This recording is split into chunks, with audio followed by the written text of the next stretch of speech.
네, 오늘부터 이제 창세기 말씀이 맞춰졌고 복음 캠페인 4주가 끝났고 이제 하나님 나라 큐티를 따라서 고린도 후서 말씀을 여러분 보려고 합니다. 오늘 1장 1절부터 11절 고난과 위로라는 제목으로 여러분들과 함께 하나님 말씀의 은혜를 나누도록 하겠습니다.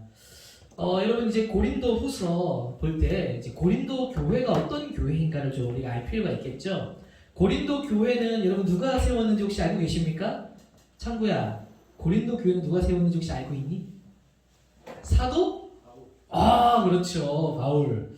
여러분 누가 세웠는가 하면 사도 바울이 여러분 전도 여행, 선교 여행을 한 3번에 걸쳐서 이루게 되는데 두 번째 선교 여행을 다닐 때 여러분 처음 도착하여서 이 고린도에서 얼마나 머물러 있는가 하면 약 18개월, 약 1년 6개월 기간 동안에 머물면서 교회를 세운 겁니다. 교회가 없는 땅에 사도 바울이 가서 여러분 교회를 세웠다라고 할 수 있죠. 교회를 어떻게 세웠을까요?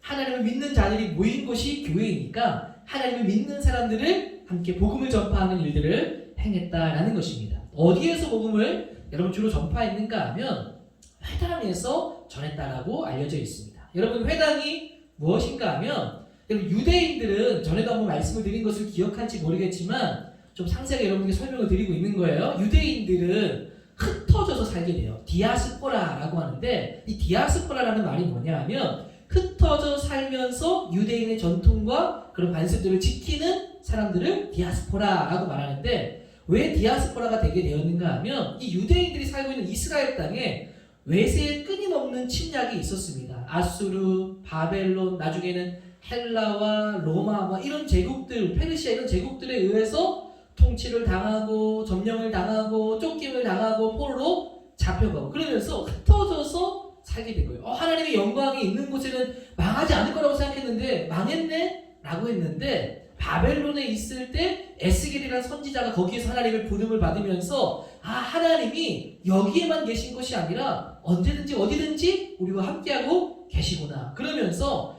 정착하기 시작할 때 그곳에서 회당을 짓고 하나님을 함께 공부하고 배우고 말씀을 나눌 수 있는 장소를 만들었습니다.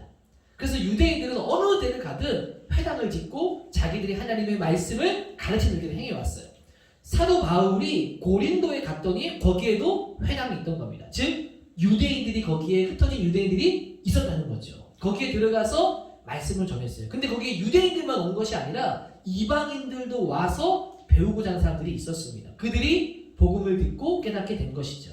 고린도 교회도 회당에서 사도 바울이 복음을 전해서 유대인들뿐만 아니라 이방인들이 하나님을 믿게 되는 역사가 일어나게 됩니다. 그리고 또 하나는 뭐냐면 고린도에는 가이오라는 사람이 있어요. 이 가이오라는 사람이 이 사도 바울이 세례를 베풀고 그가 은혜를 받아서 아마도 좀 부유한 사람이 아니었을까. 왜냐하면 이 가이오의 집을 교회처럼 사용했습니다.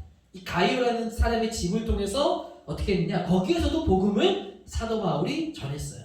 나중에 사도 바울이 로마서를 말씀을 편지를 쓰거든요. 그때 그 쓴 장소도 아마 이 가이오라는 사람이 집에서 썼을 것이다 라고 보기도 합니다. 그러니까 사도 바울이 고린도에 머물면서 1년 6개월 동안에 유대의 회당과 그 다음에 가이오의 집에서 복음을 증거했다는 겁니다. 그리고 열심히 전했는지 고린도 교회가 든든하게 세워지게 됐습니다. 이 사도 바울은 자기가 이 교회를 세웠으니까 주인이라고 생각하지 않았어요. 언제든지 다시 떠나서 다른 지역에 하나님의 복음을 증거하고 교회를 세우러 나가게 됩니다. 그러니까 1년 6개월의 사역을 마치고 이제 그곳에서 나와서 다른 곳으로 떠나게 되어지죠. 떠나고 난 이후에 이제 고린도의 교회가 세워졌으니까 또 다른 사역자들이 그곳에 방문해서 하나님의 말씀을 가르치게 되었습니다. 또 방문한 사람이 누구인가 하면 아볼로라는 사람이 이 고린도 교회 지역에 방문하게 돼요. 바울이 나간 이후에. 그러니까 아볼로가 왔는데 이 아볼로라는 사람은 브리스길라와 아굴라를 통해서 복음을 증거받은 것으로 전해져 오고 이 말씀을 가르치는 일을 하는 데 있어서 굉장히 언변이 탁월하다고 알려져 있어요. 성경에도 말을 잘하는 사람이다. 이 아볼로가 그곳에 가서 이제 사도 바울의 이후에 또 하나님의 목양 사역을 그가 감당하게 됐죠. 많은 사람들이 아마 은혜를 받았을 겁니다. 말을 잘하고 말씀의 은혜가 있었을 것이기 때문에 참 교회가 든든히 세워지는 계기가 되었을 거예요. 또 아볼로뿐만 아니라 누가 또 가게 되는가 하면 이제 이거 성경에 정확하게 역사적으로 추측할 수는 없지만 사도 베드로도 아마 이 고린도에 방문했을 것이다 라고 봐요. 그래서 이 사도 바울은 여러분 예루살렘 교회 거의 수장격입니다. 그러니까 굉장히 어떻게 보면 교회적으로 입지적인 인물, 예수님의 수제자 같은 그 베드로가 이곳에 방문했기 때문에 이 고린도 교회 성도들에게도 어쩌면 그것이 하나의 위로가 되었을 겁니다. 근데 이것 때문에 이 고린도 교회가 든든히 세워져 갔지만 한 가지 문제가 생겨요. 어떤 문제가 생겼을까요? 바울도 사역을 너무 잘해 교회를 세웠고 아볼로는 말도 잘하고 베드로는 나름 입지적인 인물이니까 이 세 사람이 와서 복음을 증거하게 된 교회가 복음으로 든든히 세워지긴 했지만 관심도 많이 높아졌지만 서로 자기가 좋아하는 사람에 따라서 파가 나누기 시작해요. 나는 바울파, 나는 게바파, 게바가 베드로죠.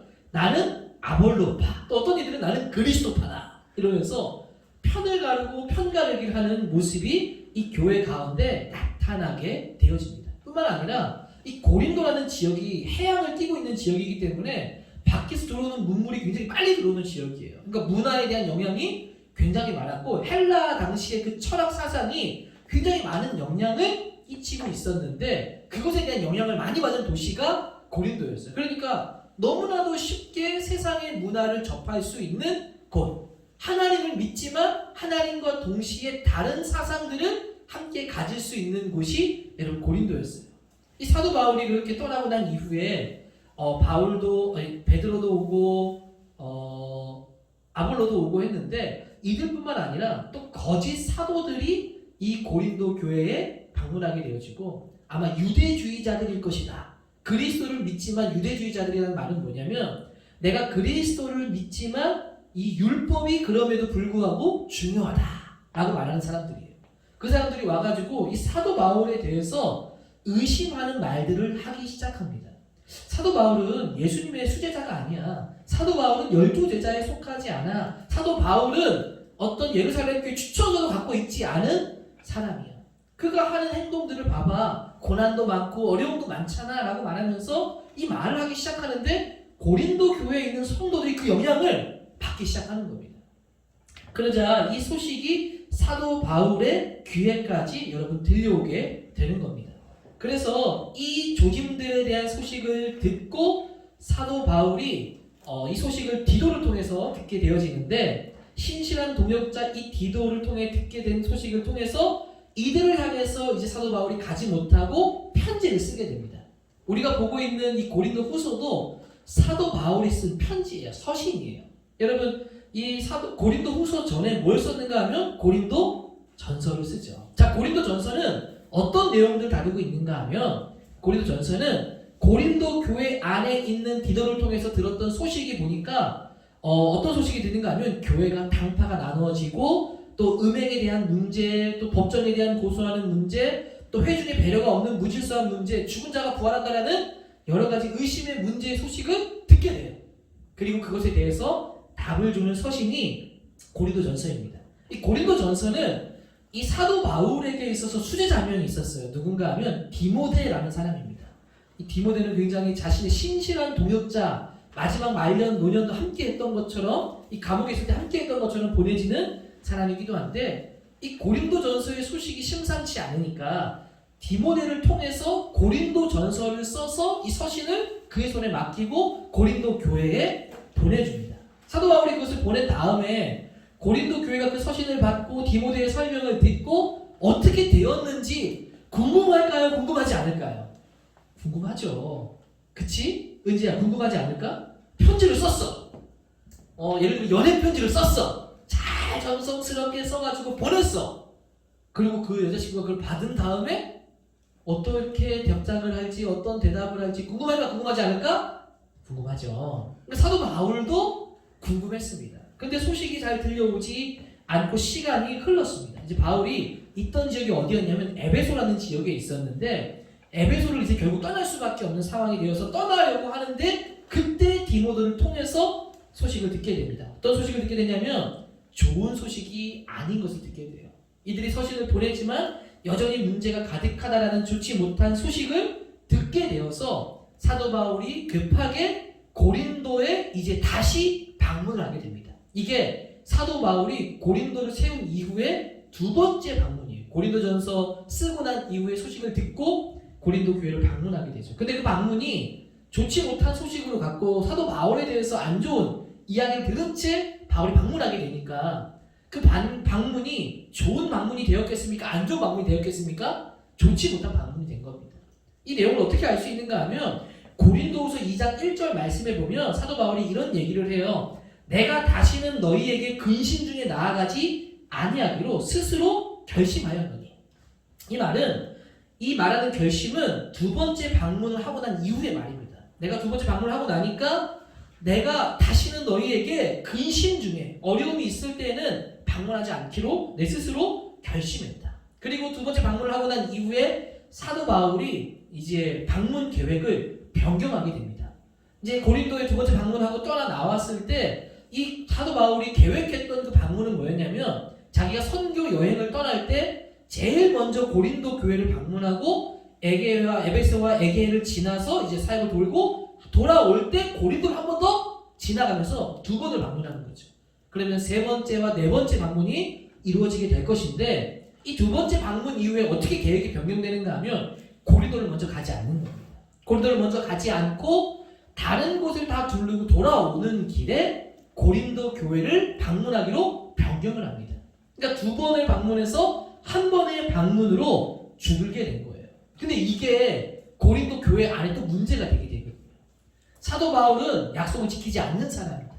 사도 바울은 우유부단한 사람이다. 사도 바울은 사도로서 의심이 제기되는 내용 중에 있었는데 이것조차 사도 자격이 부족한 것 아니냐라는 의심이 생기게 되는 겁니다.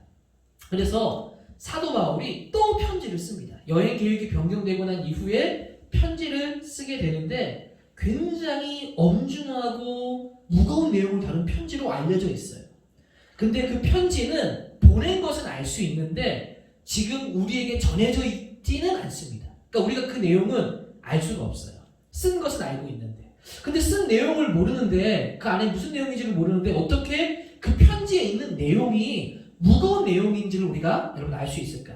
이것은 고린도후서 말씀을 계속 읽다 보면 두 번째 이 고린도전서 후서 세 번째 편지가 되겠죠? 이 고린도후서를 읽다 보면 두 번째 썼던 우리에게 알려지지 않은 편지의 내용이 어떠한 마음으로 썼는지를 기록하고 있기 때문에 알 수 있습니다.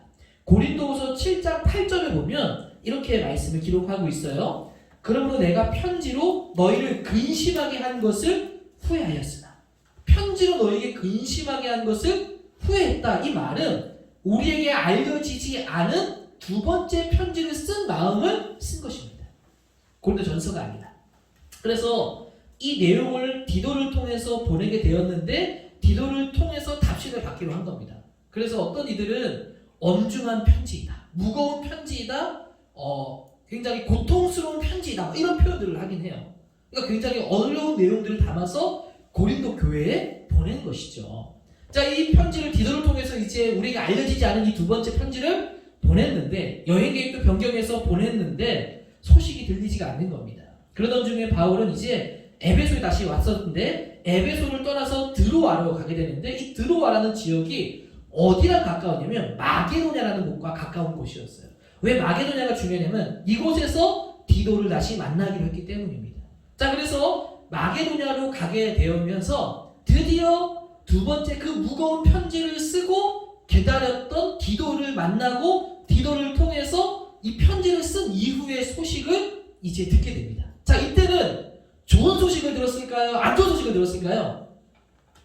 감사하게도 좋은 소식을 들었다라고 말합니다. 고린도후서 7장 6절 7절에 보시면 낙심한 자들을 위로하시는 하나님이 디도가 옴으로 우리를 위로하셨으니 그가 온 것뿐 아니요 오직 그가 너희에게서 받은 그 위로로 위로하고 너희의 사모함과 애통함과 나를 위하여 열심 있는 것을 우리에게 보고함으로 나를 더욱 기쁘게 하였느니라. 그러니까 두 번째 그 무거운 편지 사도 바울이 너무나 무겁게 써가지고 내가 이걸 쓴 것을 후회도 했지만 디도를 통해서 내가 들어보니까 이 편지 쓴 것을 잘했다는 마음이 든다. 너희들이 위로를 받고 하나님께 더욱더 기쁨으로 나아가는 계기가 되었다니 너무나 감사하다라고 이렇게 이야기를 하고 있는 겁니다.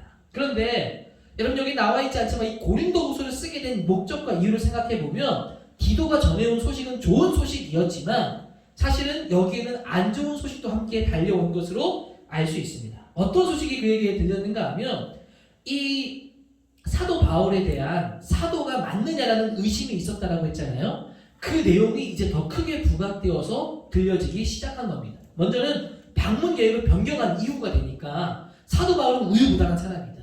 사도가 이러면 되겠느냐? 약속을 지키지 않는다? 이 사람의 사도성이 의심이 된다. 그리고 거짓 사도들이 교사들이 들어와가지고 이 고린도 교회에 와서 사역을 했을 때 추천서 받았냐? 말 그대로 그걸 증명할 수 있는 예루살렘 교회 추천서가 있느냐? 그것도 없는 사람이 여기 와가지고 복음을 증거했다. 사도성이 있는가 없는가? 그리고 동시에 왜 사도 바울은 고난이 많느냐? 열매가 없고 왜 이런 힘든 일들을 많이 겪고 있느냐 등등의 의심에 대한 소식을 듣게 됩니다. 그래서 이 사도 바울이 다시 편지를 쓰게 되는데 그 편지가 뭐냐면 이제 앞으로 우리가 읽게 되어지는 고린도 후서입니다. 자, 그래서 고린도 전서는 어떤 내용을 주로 다루고 있습니까? 고린도 교회 안에 있는 문제를 다루고 있어요. 그럼 고린도 후서는 어떤 내용을 다루고 있을까요? 고린도 후서는 자신에 대해서 사도성을 의심하는 사람들이 있었고 그 소식을 듣고 사도성의 의심에 대해서 그 사람들에게 자기의 사도성을 변호하고 변증하기 위해서 쓴 서신이 고린도 후서라고 할 수 있습니다. 자, 사역자가 어떻게 그 교회를 이해시키고 어떻게 자신의 사도성을 증명하면서 이야기하고 있는지를 변호하는 이야기. 그래서 쓴 서신, 그게 바로 고린도 후서입니다. 여러분, 이러한 배경을 알고 우리가 성경을 읽는다면 큰 유익이 있을 줄로 믿습니다. 자, 이런 상황과 배경을 이해하면서 이제 고린도 후서 말씀을 우리가 볼 거예요. 고린도 후서는 여러분 1차적으로 잊지 마십시오. 자신의 사도성을 변호하기 위해서 자신의 또 여러 가지 오해가 있었거든요. 헌금에 대한, 구제 헌금에 대한 오해도 있는데 그런 헌금에 대한 오해를 풀기 위해서 이 서신을 쓴 겁니다. 자, 오늘 말씀 1장 1절부터 시작해서 11절은 사도 바울이 위로를 주신 하나님에 대해서 이야기하는 것으로 여러분 시작합니다. 여러분, 이렇게 하는 이유는 뭐냐면 고린도 교인들이 바울이 당하는 여러 가지 고난들이 있었잖아요. 고난들이 있었고 힘들었습니다. 그 고난을 통해서 뭐라고 말하는가 하면 야, 너 사도로서 자격이 없는 것이 아니냐라며 의심을 품고 있는 겁니다. 왜? 쉽게 예를 들면 사도라면 은혜로운 소식이 들려야 하는데 고난당하는 소식이 더 크게 들리는 겁니다. 근데 여러분, 실제로 사도 바울이 고난만 당했습니까?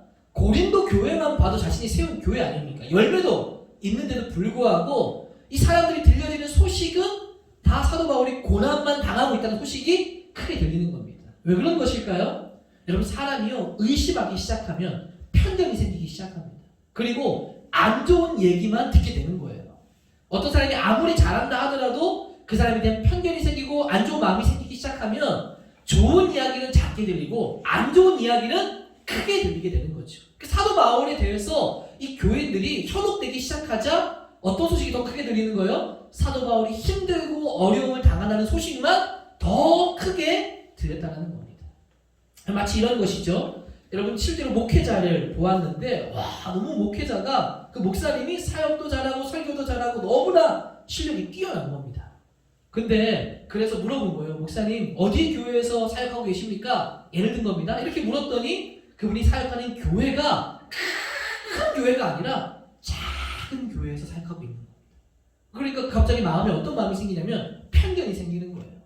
아, 이 정도 실력 있으면 큰 교회가 돼야 되는데 큰 교회 하지 못하는 거 보니까 이분은 하자가 있는 것 같다. 이분은 문제가 뭐가 보이지 않지만 있는 것 같다는 것처럼 여기는 겁니다. 그리고 수천 명, 수만 명을 목회하는 목사님과 비교해서 대하는 것과 마찬가지라는 거예요. 사도 바울이 아무리 많은 실력이 뛰어나고 업적이 있지만 사도 바울에 대한 편견이 생기기 시작하니까 좋지 못하게 보고 있다는 겁니다. 이 사도 바울이 당하는 고난이 너무나도 이 이야기에 사도성의 부족함으로 들려지는 것처럼 이야기가 되고 있는 겁니다. 왜? 열매가 없는 것처럼 보이기 때문에 그런 것이죠. 여러분, 사도 바울이 이런 이야기를 들으면 여러분 위축되지 않을까요? 정말 열심히 했는데 결과가 좋지 못한 것처럼 들려지고 지적받으면 그럼 위축이 되지 않겠습니까? 저도 그런 경험이 있습니다. 제가 전에도 한번 우리 학생들에게 이야기했던 적이 있었던 것 같은데 제가 대학을 다닐 때 함께 그룹으로 여러분 가별, 조별 레포트를 내고 그룹 토의를 하고 그룹으로 공부하는 것이 있어요. 저는 이제 그 당시에 이제 대학에서 공부할 때 이런 마음이 있었죠. 내가 피해를 주면 안 된다. 열심히 잘 준비해서 나도 함께 해야겠다라는 마음으로 잘 준비를 해갔어요. 다 준비를 해서 와야 되는데 심지어 다들 바쁘다는 이유로 한 명도 준비를 안 해온 겁니다. 그 목사님만 해온 거예요. 대단하죠? 저는 준비를 해와가지고 또 신나가지고 제가 이 내용은 이런 것이고 이런 내용이고 이 책의 내용은 이것을 말하고 있는 것이라고 제가 막 설명을 했더니 다들 고마워 고마워 고마워 했단 말이에요. 기분이 좋았어요. 그런데 중요한 건 뭐예요? 시험을 쳤는데 나만 시험을 제일 못 친 거예요. 가르쳐준 건 난데 다른 사람은 시험을 잘 치고 나만 시험에 굉장히 안 좋은 성적이 나온 겁니다. 여러분 그럴 때 열심히 했는데 그 결과가 좋지 못하면 위축이 될까요? 안 될까요? 위축이 되죠. 근데 거기서 와가지고 야 너는 아무래도 공부에 은사가 없는 것 같다. 그렇게 혼자 열심히 잘했는데 성적 이거밖에 안 나와? 라는 이야기를 들으면 여러분 기가 죽을 수밖에 없는 겁니다. 위축이 될 수밖에 없죠. 여러분 사도 바울도 자신이 열심히 했지만 열매가 없는 것처럼 들려지고 있습니다. 실제로 사도 바울은 그만큼 고난도 많이 당했기 때문에 결과가 오지 않는 것처럼 보여져서 여러분 위축될 수 있는 상황이었습니다. 사실 우리도 고난 당할 때, 고난이 있을 때 열심히 했는데 정말 열심히 했는데 원하는 결과가 나오지 않는 때가 있지 않습니까? 고난을 당하면 열심히 살아왔는데 오히려 무시를 당하는 때가 있으면 여러분 위축될 수 있다는 겁니다. 그런데 오늘 말씀해 보시면 사도 바울은 전혀 위축되지 않는 것을 볼 수 있어요. 그는 오히려 당당하게 자신의 고난에 대해서 말하고 있습니다. 오늘 읽은 말씀 고린도 후서 1장 8절 9절을 보십시오. 사도 바울이 그들에게 이렇게 말합니다. 형제들아 우리가 아시아에서 당한 환난을 너희가 모르기를 원하지 아니하노니 힘에 겹도록 심한 고난을 당하여 살소망까지 끊어지고 우리는 우리 자신이 사형 선고를 받은 줄을 알았습니다. 뭐라고 말합니까? 나는 환난을 당한 것을 너희가 알았으면 좋겠다. 너희가 모르는 것을 원하지 않는다. 힘에 겹도록 고난 당했고 살소망까지도 끊어졌고 내가 사형 선고를 받은 것 같이 고통스러운 상황에 내가 있다라고 말합니다. 여러분 자신의 약한 약점을 지적하고 있는데 사도 바울은 그것을 오히려 부끄러워하지 않고 위축되지 않고 더 큰 소리로 그것을 너희가 알기를 원한다라고 말하고 있습니다. 여러분 약점을 지적받았는데 위축되지 않고 상처가 되지 않는 겁니다. 그를 위축하게 만들지 않았어요. 오히려 밝게 말하고 있습니다. 여러분 이렇게 위축되지 않을 수 있는 이유가 무엇입니까? 사도 바울이 자신의 약점을 들추는 이런 사도성의 의심의 공격을 받고 있는데 이렇게 위축되지 않을 수 있었던 이유는 무엇입니까? 그가 당하는 고난은 애매히 받는 것이 아니라 정당한 고난이기 때문에 그래요. 정당한 것으로 당한 고난이라면 위축되지 않습니다. 자신의 욕심을 쫓아서 행한 일이라면 고난당하면 부끄러울 수 있죠. 그러나 하나님 나라와 복음을 위해서 당한 고난이기 때문에 여러분 그는 부끄러워하지 않고 오히려 당당하게 여러분 이야기할 수 있는 것입니다. 여러분 여기 우리에게 주시는 중요한 메시지가 있어요. 우리가 많은 일들을 할 수 있습니다. 여러분 그 일들이 하나님을 위한 일이 될 수도 있고 그렇지 않을 수도 있죠. 내가 학업을 하고 있으니까 우리 학생들은 학생이기 때문에 학업을 하고 있습니다. 학업을 해도 내가 단지 대학이 목적이라면 하나님이 아닌 나를 위한 것이 되겠죠. 그런데 그런 것이 아니라 하나님 백성으로 어떻게 내가 살아갈 것인가에 대한 고민으로 내가 학업을 감당하고 있고 대학이라는 것이 그 하나님 나라를 이루기 위한 목적 안에 있다면 부끄러워할 게 없다는 거죠. 내 욕심을 쫓아서 행하고 있다면 여러분 실패하거나 어려움이 다가올 때 여러분 내가 굉장히 이것이 창피하고 부끄러울 수 있습니다. 그러나 정당하다면 그 노력이 열심이라면 하나님을 위한 것이라면 우리는 고난 중에도 그러한 얘기에 위축되지 않을 수 있다는 겁니다. 쉽게 예를 들면 이런 거죠. 목사님은 여러분 부산에서 대학을 나왔습니다. 저는 여러분들 잘 아시겠지만 서울 사람이에요. 서울에서 저 멀리 이제 부산까지 대학을 가게 됐어요. 여러분 사람들이 저한테요 부산에 대학을 다닐 때 물어봅니다. 아니 서울에 좋은 대학 엄청 많은데 왜 부산까지 왔어요? 이렇게 묻는 거예요. 여러분 묻는 의도가 어떤지 잘 알 수 없지만 여러분 그런 얘기를 들었을 때 내가 서울에 갈 실력이 되지 않아서 부산으로 왔다라고 생각하고 있다면 위축될까요? 위축되지 않을까요? 위축되는 겁니다. 그런 얘기 들으면요 어디 숨고 싶은 거예요. 내가 서울에 갈 실력이 되지 않아서 부산까지 왔기 때문에 이게 나에게 부끄러움으로 다가오는 겁니다. 그걸 찌르면 나에게 상처가 되는 거예요. 근데 여러분 반대로요. 내가 부산에 있지만 이것이 하나님께서 나를 부르신 뜻이 있고 나에게 사명이 분명하다면 여러분 이건요 위축될 일이 아니라는 거예요. 그렇게 질문하면 이렇게 대답할 수 있는 거죠. 하나님께서 하나님의 뜻에 따라서 목적과 계획이 있고 내가 일부러 이 대학에 온 것이다. 하나님을 위한 일을 준비하기 위해서 내가 이곳에 왔다라고 얘기하면 전혀 이건 위축될 일이 아니라는 거예요. 정당한 고난, 정당한 목적과 의미가 있는 것은 절대로 우리를 여러분 의기소침하게 만들지 않습니다. 여러분 누가 여러분들에게요 공부는 잘하고 있니? 어디 대학을 갔니? 라고 물어봤을 때 그게 창피하다면 여러분 우리는요 하나님을 위한 것이 아니라 나를 바라보고 있는 거예요. 그럼 위축되는 겁니다. 그걸 찌르면 상처받았어요. 나 마음 아파요. 이런 얘기가 되는 거예요. 여러분 진짜 중요한 게 무엇입니까? 무엇을 위해 내가 지금 준비하고 있는가? 이게 중요하다. 내가 지금 왜 이 대학을 가려고 하는지, 내가 왜 이 일들을 하려고 하는지 이게 중요하다는 거예요. 이게 없으면 그걸 안 되면 실패한 것처럼 위축될 수밖에 없습니다. 사도 바울은 그게 분명했던 사람입니다. 하나님을 위해서 내가 고난받고 있다. 그러니까 그 얘기를 들어도 그는 위축되지 않는 겁니다. 저는 그래서 여러분 10대 때 여러분 나이 때 여러분들이 할 것을 준비하지만 내가 이 일을 왜 하는지에 대한 고민이 분명히 필요하다고 믿습니다. 그 일을 붙들고 기도해야 됩니다. 목사님 청소년 시절에 굉장히 와닿았던 문구가 있어요. 이런 말이었죠. 책도 나왔었는데 10대의 꿈을 꾸고 20대에 준비하여 30대에 쓰임받는다. 10대의 꿈을 꾸고 20대 준비하여 30대에 쓰임받는다. 완전한 말은 아니에요. 완전한 말은 아니지만 저는요 이 10대의 꿈을 꾸고라는 말은 정말 우리가 귀담아 들어야 될 필요가 있다고 믿습니다. 여러분 많은 준비를 해야겠지만 10대에는 내가 이 일을 왜 하는지 이거에 대한 진짜 고민이 필요합니다.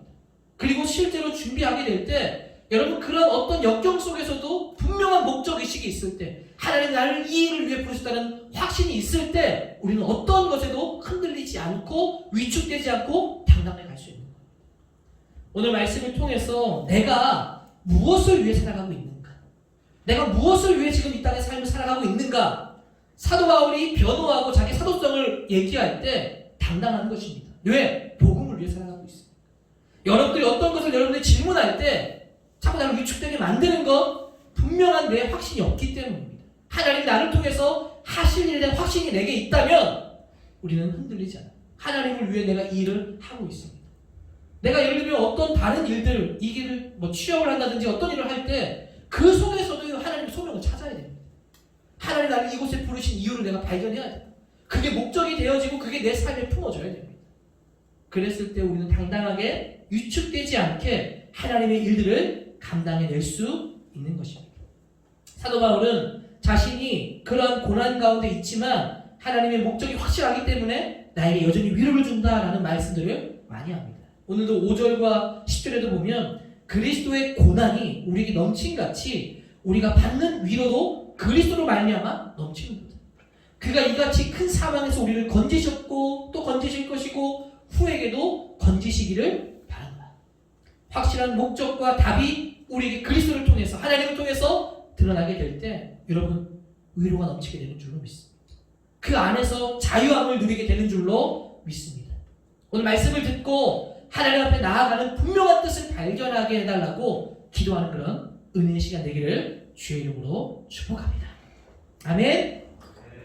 우리 같이 한번 하나님 말씀을 좀 기억하면서 함께 기도하면 좋겠습니다.